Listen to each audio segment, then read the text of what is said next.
boys and girls. Miss Barrows coming to you from my desk. So now you can see the back of the classroom. I'm going to teach you this afternoon about counting again, numbers 1, 2, 3, and I've got a little game I'm going to play with you. Parents, I'm going to share the link with you on how to get this dot cube dice so that you can use it in the game as well. So here's my screen. I'm going to share it with you. This week we are talking about our numbers 1, 2, and 3. And here is my game I've got to play with you.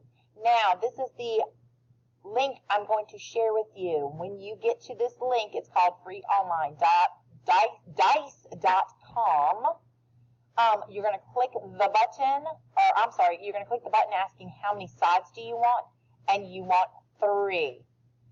All right. The way we're going to play this game, reviewing our numbers 1 through 3, is using our dot cube. We introduced our dot cube earlier last week.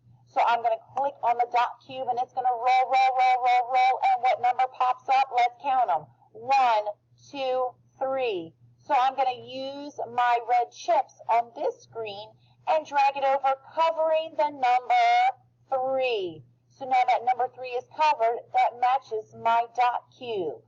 I'm going to play this again, so let's click on that dice, or die, and the number 3 rolls again. So I'm going to locate a number 3, use my red dot, and go ahead and cover up the number 3.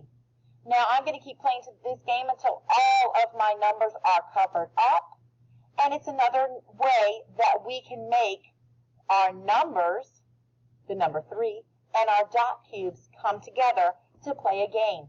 I hope you guys have fun. We'll talk to you soon. Bye.